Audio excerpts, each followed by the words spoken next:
You may walk through a supermarket without trouble, then reach one flight of stairs and suddenly feel as though your legs belong to someone else. Your breathing changes, your hand finds the rail, and the final few steps demand far more concentration than the distance seems to deserve. Most people interpret that moment as poor endurance, but the staircase may be exposing something that ordinary walking does not test very strongly, even when you walk every day.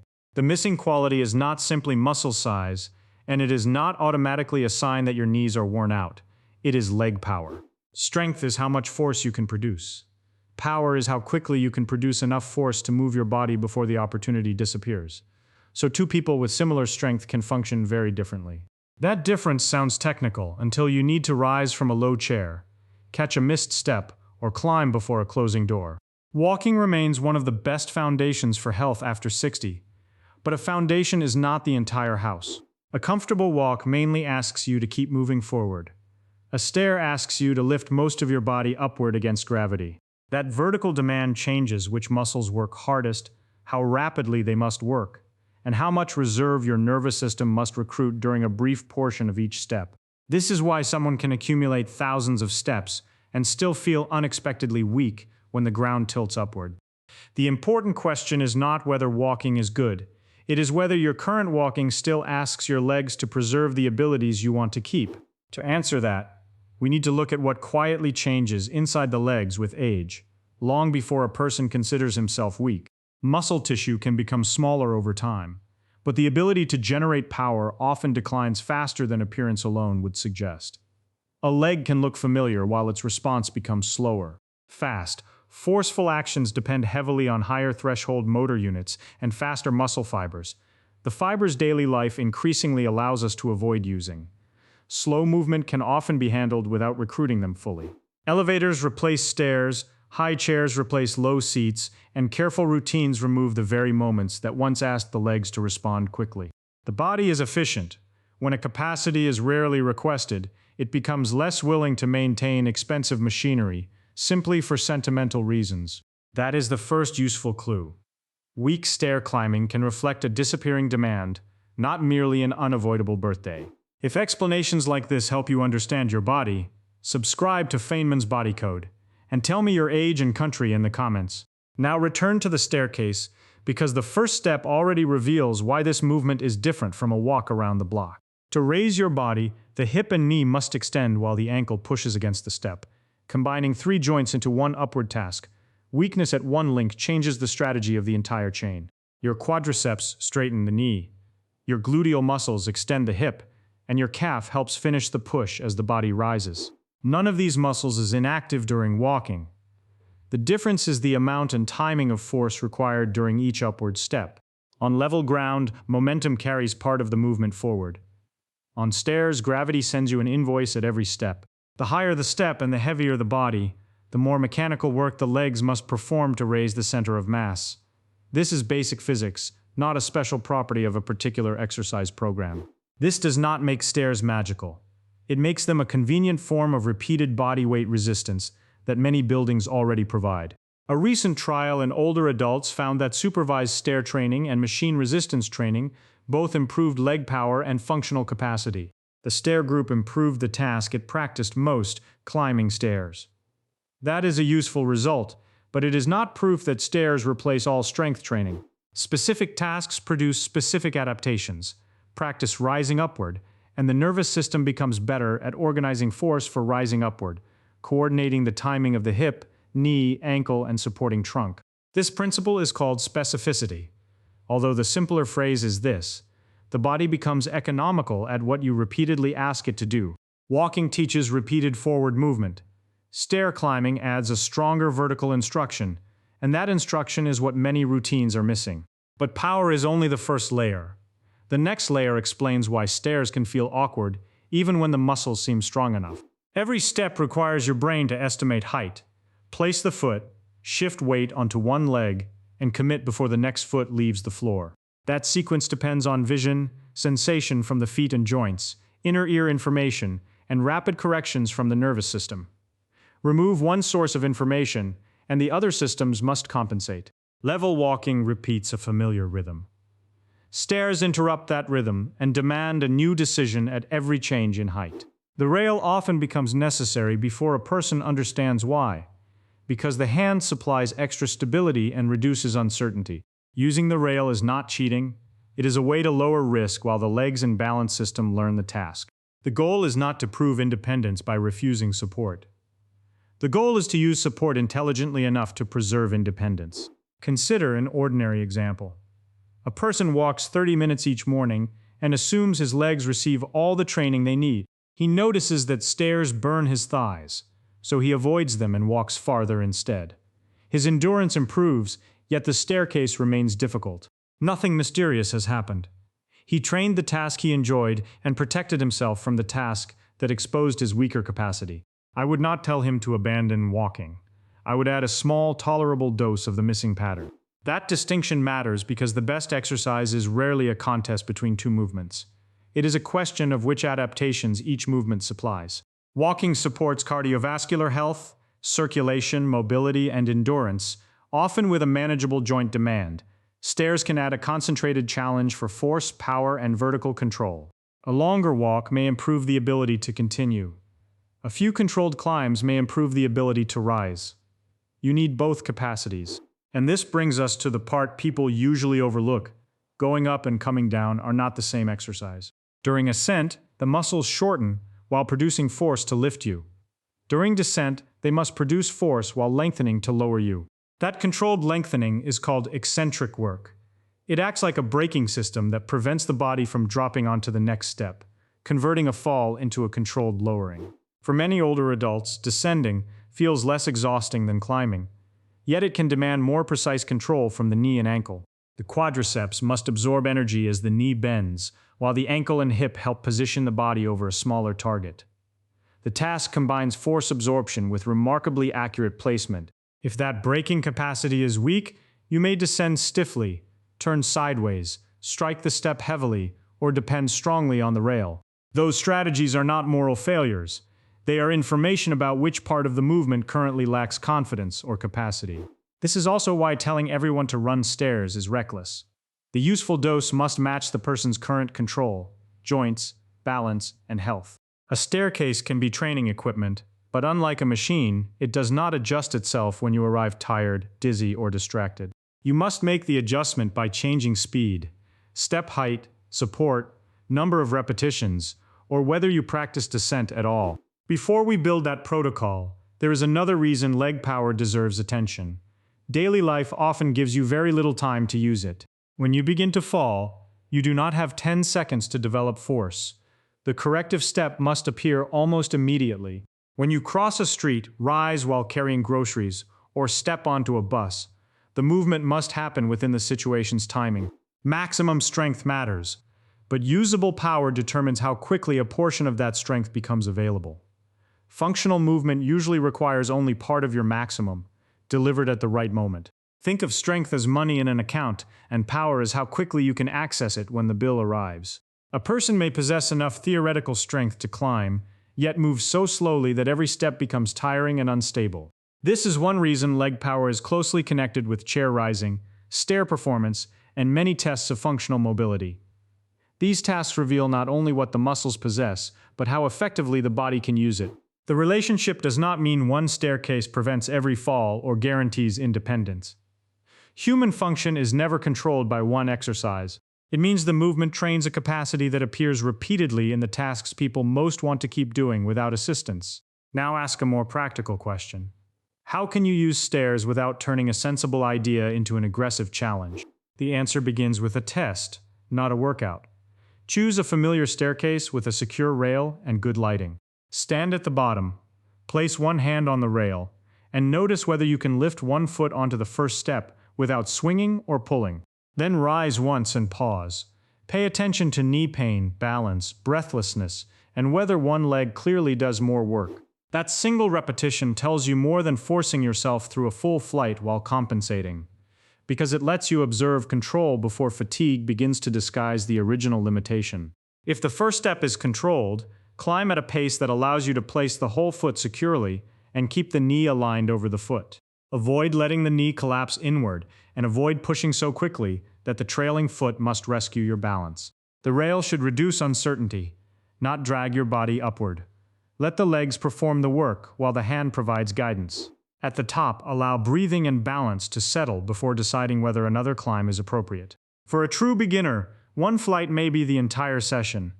That is not too little if it is a new and meaningful demand. Training begins when the dose can be repeated. Exhaustion that makes you avoid the next session is a poor starting strategy. A simple first week might include one controlled flight on 2 or 3 non-consecutive days, always using the rail. If descent feels uncertain or painful, use an elevator down, or practice on a single low step with support instead. That approach separates the lifting challenge from the braking challenge, allowing each capacity to progress at an appropriate rate. Many people can safely train one direction before they are ready for the other. During the second week, you might repeat the same flight twice provided your joints feel normal and your technique remains clean. Only after volume feels comfortable should you consider increasing pace slightly, and faster never means careless. The progression order is useful. First control, then consistency, then volume, and only later a little speed. Changing all 4 variables at once makes it impossible to know which increase caused pain, fatigue, or loss of balance. Keep the staircase ordinary. You do not need high steps, ankle weights, a weighted backpack, or theatrical suffering. Your body weight and gravity already create the central task. The challenge is to perform that task well enough to repeat it, recover from it, and gradually make it feel ordinary. Some people ask whether a step platform is equivalent. For many purposes, a stable low step is an excellent place to begin. It allows you to control height, remain near support, and practice one leg at a time without committing to an entire flight. A stair machine can also train the pattern, but it changes balance demands and removes the pauses created by ordinary steps. Use the tool that lets you practice consistently and safely. The adaptation matters more than the prestige of the equipment. Another question is whether stairs damage the knees. The honest answer is that stairs increase knee demand, which can be useful or excessive. Load is not automatically damage. Tissues often adapt to tolerable, repeated loading when recovery and progression are appropriate, while sudden excessive loading can exceed their current capacity. But pain that is sharp, escalating, associated with swelling, or changes the way you move is not a signal to become more determined. It is a reason to reduce the task, and when necessary, discuss it with a qualified clinician who understands your condition. People with knee osteoarthritis may find descent particularly difficult because controlling the body's lowering places a substantial demand on the knee extensors. That does not mean every person with arthritis must avoid stairs. It means the starting height, support, range, and direction matter. If a normal step is uncomfortable, a lower platform may provide the same movement pattern with a more manageable demand. If one knee is clearly more painful, do not quietly build an entire program around compensating with the other leg. Compensation can hide the problem while teaching the stronger side to dominate.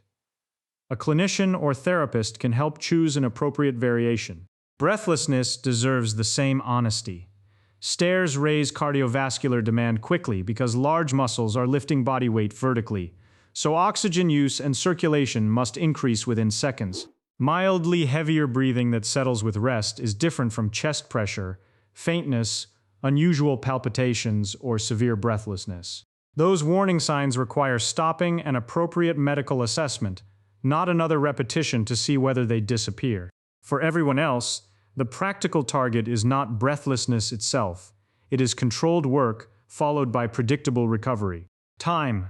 How long your breathing takes to feel normal after one familiar flight, but do not turn the number into a competition. Over several weeks, an easier climb, less rail pulling, smoother foot placement, or quicker recovery may reveal useful progress. None requires you to reach exhaustion or set a speed record. The best sign is not that you can suffer through more steps. It is that the same steps require less negotiation. You can also watch how you rise from a chair, because the chair and the staircase share an important movement pattern.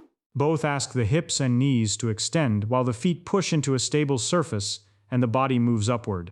If stair training improves your ability to organize that pattern, daily standing may begin to feel more automatic. Again, this is not guaranteed. An improvement may also come from general activity, confidence, or practice. I prefer that honest explanation to pretending one movement contains a secret unavailable to every other form of exercise. The real value of stairs is not novelty. It is that they concentrate several useful demands into a familiar task, allowing a short practice to reveal limitations that level movement can conceal. They ask for force from the hips and knees, push from the ankles, stability on one leg, accurate foot placement, and cardiovascular work. Few minutes are required to expose those systems, which is why a staircase can feel brutally honest about your current reserve. But exposure is not the same as training. A difficult flight tells you where you are. A repeatable progression helps change it by giving the body a challenge it can recover from. This distinction prevents a common mistake: testing your maximum every day and calling the result exercise. A useful session should leave enough reserve for normal life and enough confidence to repeat the work several days later. If your legs shake, your knees ache, and you dread the staircase for 3 days, the dose was probably too large. Reduce the number of climbs before abandoning the movement. A smaller dose performed consistently is often the more powerful intervention. Frequency can be modest. 2 or 3 focused sessions each week may be enough to introduce a new demand alongside regular walking. Leave recovery between harder sessions, especially when the pattern is new or your usual activity has been mostly level walking. Continue walking because it supplies volume that a brief stair session cannot. Add stairs because they supply intensity that a gentle walk may not, especially for the muscles that lift the body. This is the partnership hidden by arguments about which exercise is better. One builds the base, while the other challenges the ceiling. Nutrition and recovery also influence what the legs build from the signal. Exercise provides instruction, but tissue still needs materials and time. Repeated hard sessions without recovery can weaken the quality of practice. Adequate protein across the day supports muscle maintenance, while sleep and rest help the nervous system repeat skilled movement. You do not need a special stair-climbing supplement. You need a sensible training signal inside an overall pattern that supports adaptation. Footwear matters less dramatically but more practically. A secure sole and a shoe that does not catch the step reduce avoidable uncertainty. Lighting matters for the same reason. The brain cannot place the foot accurately on a boundary. It cannot see clearly. Distraction matters too. Carrying a phone, rushing, or turning to speak changes a controlled exercise into an unnecessary balance test. When you intentionally train, keep one hand available for the rail and your attention on the next step. When you carry groceries in daily life, use smaller loads or make another trip rather than turning the staircase into a strength examination. Independence is preserved by good decisions as much as by strong muscles. Recklessness is not a fitness quality. There is one final comparison worth making. Walking speed can hide weakness because momentum and habit smooth the movement, and both feet spend much of the cycle sharing forward progression. A stair removes some of that disguise. Each step asks one leg to accept weight and lift the body from a lower position. That is why the staircase feels personal. It repeatedly asks whether each side can produce and control force on its own. If one side consistently avoids the work, slows dramatically, or causes pain, treat the asymmetry as useful information rather than a challenge to ignore. You can begin by slowing down, using the rail, and leading with a more comfortable leg. But persistent differences deserve professional attention. For a simple 7-day experiment, do not chase exhaustion. Choose one safe flight and observe it on 3 separate days. On the first day, notice rail pressure, foot placement, breathing recovery, and which muscle becomes tired first. On the second day, repeat the same dose and try to make the movement quieter, smoother, and more deliberate. On the third day, stop at the same point even if you feel capable of more. Consistency makes comparison possible. At the end of the week, decide whether the movement is controlled enough to repeat, not whether you have already transformed your legs. Training decisions improve when expectations remain realistic. Real adaptation takes repeated weeks. The first week is for learning the task, discovering your dose, and removing avoidable mistakes. Over time, progress may mean an additional flight, slightly less rail assistance, or a modest increase in speed, but change only one variable. The moment technique deteriorates, the useful set is over. Extra steps performed badly do not become more valuable because they are extra. Remember the original problem: a comfortable walk followed by a staircase that makes the legs feel unexpectedly old. The staircase was not proving that walking failed, it was revealing a capacity that the walking routine had stopped asking for. Once you understand that distinction, the solution becomes less dramatic and more useful. Keep the walk, then add a measured vertical challenge that your present body can perform cleanly. You are not training to conquer a building. You are training so that a building does not quietly reduce the size of your life. Every controlled step rehearses the ability to rise, stabilize, and continue. 3 actions woven through independent daily living. Treat the rail as a tool, the staircase as a dose, and progress as better control, rather than greater suffering. Walking gives your legs a reason to keep going. A carefully chosen stair gives them a reason to keep producing power. The next time one flight feels harder than a long corridor, do not simply blame age. Ask which capacity the staircase has just revealed.